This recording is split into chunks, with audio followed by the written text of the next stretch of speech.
this about this person. Yeah, I got that work poppin'. I got that work poppin'. I got that work poppin'. Somewhere down eyes open. Ronnie Hunt, what's the word? Where you been? What you heard? Them indictments got served. They killed Dyke, you ain't heard? I'm that nigga, that's the word. Friend zone, you ain't heard? Jungle baby with the birds, them bankroll, bring the girls. And we down by Northeast Market, right there by Old Town Mall. Straight out that East Baltimore Mafia, free FMG ball. I feel like Tony Austin. 2 o'clock at the club. If you don't know Big Kev, you ain't getting it out the mud. Zone 2, Zone 5, Zone 13, yeah, that east side. Spin a bend through the 18. Off tie, you don't want no problems. I got that work poppin'. I got that work poppin'. I got that work poppin'. Somewhere down by John Hopkins. Who's the word? Who's the word? Who's the word? I got that work poppin'. I got that work poppin'. I got that work poppin'. Somewhere down by John Hopkins. Yeah, about East Side Story.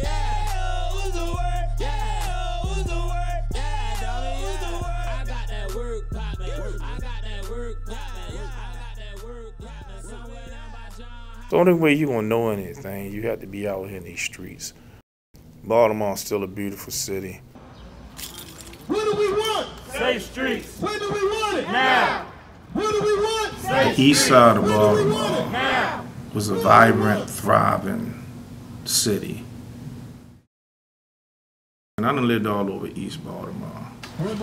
And every neighborhood that I grew up in, man, it just seemed like it was all family oriented.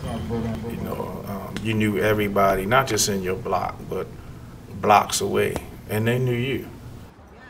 I knew a Baltimore where you could go knock on the door and ask Miss Murray or Miss Smith or Miss Johnson, you know what I mean, for some sugar, some butter, whatever it was that you needed. Where you could help them carry the groceries in the house, and guess what? They offered you a meal as well. Come on back, little boy. Come on back, such and such, and we're gonna feed you. What happened to that? Where did we lose that at? Where has it gone? Has our heart become so stained with self-hatred of ourselves that we don't know how to love or care no more? How beautiful Baltimore looked through the summertime with people painting the curves, fixing up their flower pots. No trash on the streets. Not even in the alleys, man. The alleys were so clean, you could play in the alleys barefooted. So I always was doing some entrepreneur things when I was young. Me and my homeboys, we made a wagon and made it like a taxi cab. And so when people wanted to ride, I would charge them 25 cents. At the age of 13, I started DJing. We had these parties, what we call waistline party. So we would take a measuring tape, measure your waist, and that's what you paid. You know what I mean? And the parties used to be jam-packed. So that's the Baltimore I came up into a teenager until, you know, I made decisions to want to be like a big boy. And I started doing things that wasn't acceptable to my mother and them, but it was bringing in some money, you know, to a point. Got arrested, got some time, and went to prison for a very long time. So I got sentenced in 1987, you know, to 53 years and went to prison. And I didn't come home until March the 6th, 2006. And when I came home, I was in BPRU in a halfway house. And when I finally able to get out and get a job, I ended up having to go catch the number 8. When I got on the bus, culture shock. I don't know where to put no money, how much it costs or nothing. And as the bus is riding, I'm hearing the bus talking. So I'm looking around, I was like, well, they got somebody out here with a microphone or something, or a conductor or something, but I don't see nobody. So I'm looking around. So now I'm taking my seat because now I'm totally paranoid, like what in the world the bus is talking? And so as I'm looking out the window, I'm like seeing all these boarded up houses. I'm like, damn, what happened to Baltimore? I'm looking, like saying, what happened to all the houses here? And then I see our old house, It's dilapidated and everything, and the houses next to it. I'm like, oh my God. But then it hit me. What happened to all the families?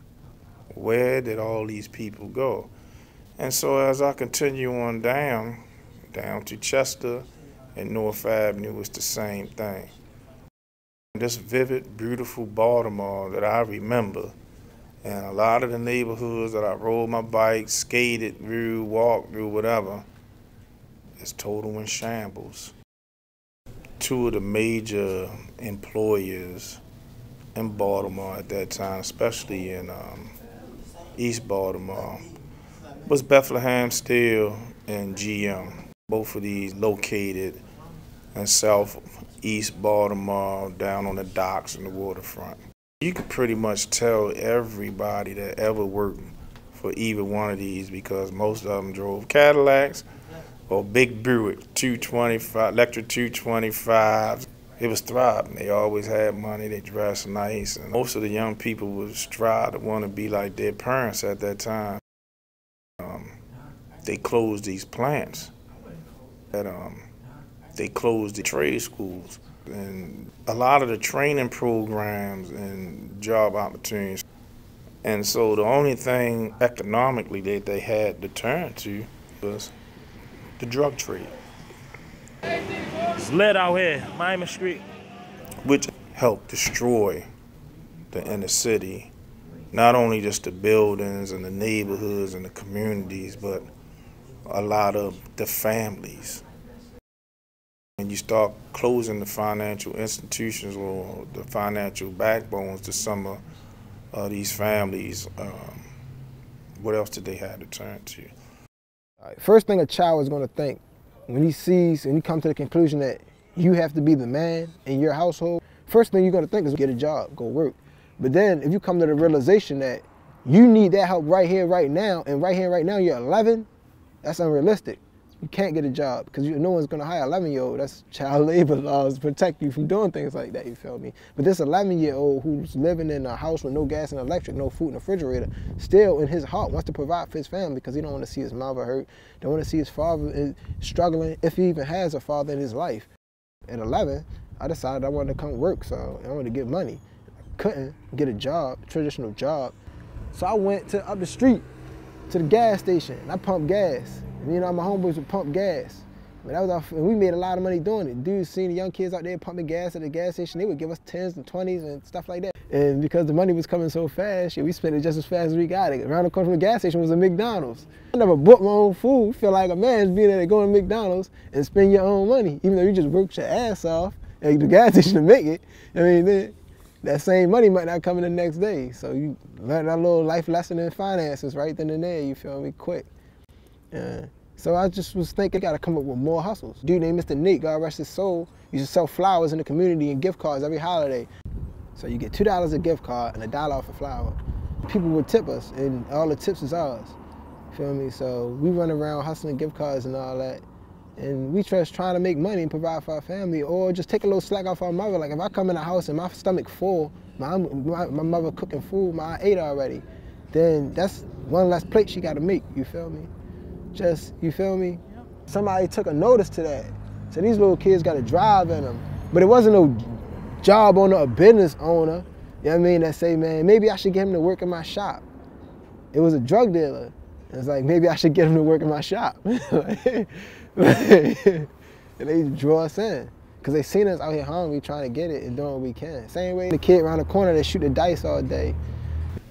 Bottom half of East Baltimore, there's not one rec center for our youth to go to. And the way how people have dissected the city into these small little subgroups, our young people don't cross certain territories.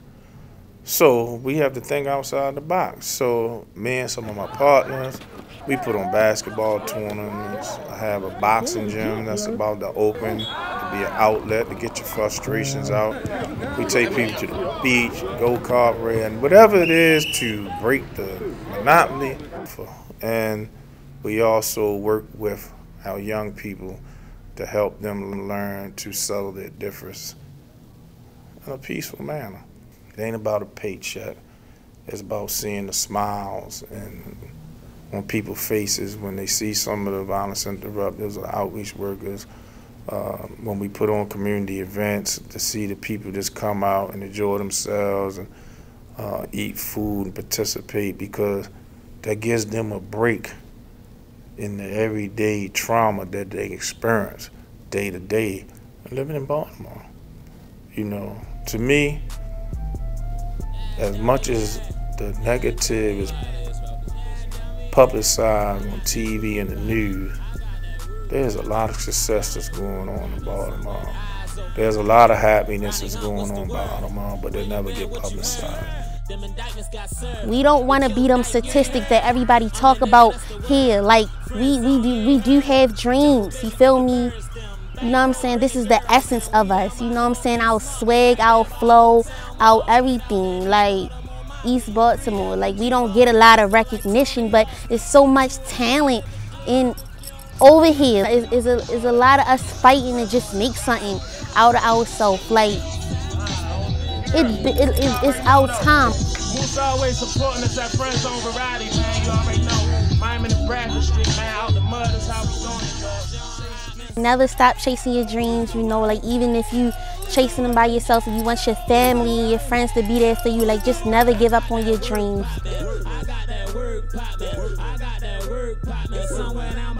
Like, never.